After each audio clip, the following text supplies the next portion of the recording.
everyone, it is Jackson Forge, and today we'll be welding some little guys out of nuts. So here are the little guys. If you can see, they're just made out of some nuts that I got at Home Depot. They're cute little figures that I'll just weld together, and I think they'll be like kind of like a cute charm. So yeah, that's how I'm gonna weld it. Get started. When you're doing this, you want to wear pants. Bruh, look at this dude. Wait till you see the.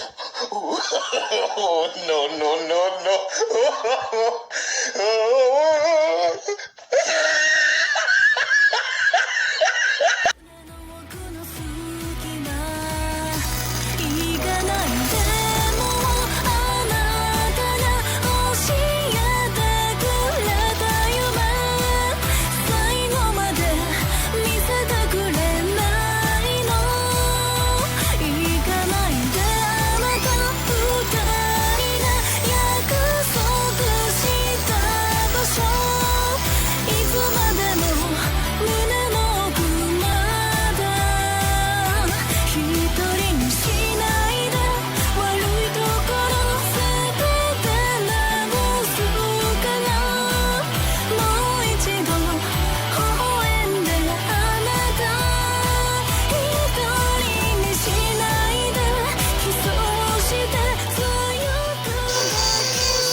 Alright, so here's the finished product.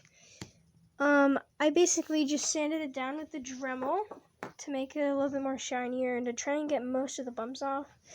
Now, it's kind of difficult to get all the bumps off, as you can see, so I kind of just tried to do most of it, but in the cracks and crevices, it's really hard to get in there. But, yeah, I hope you enjoyed. Please leave a like and subscribe.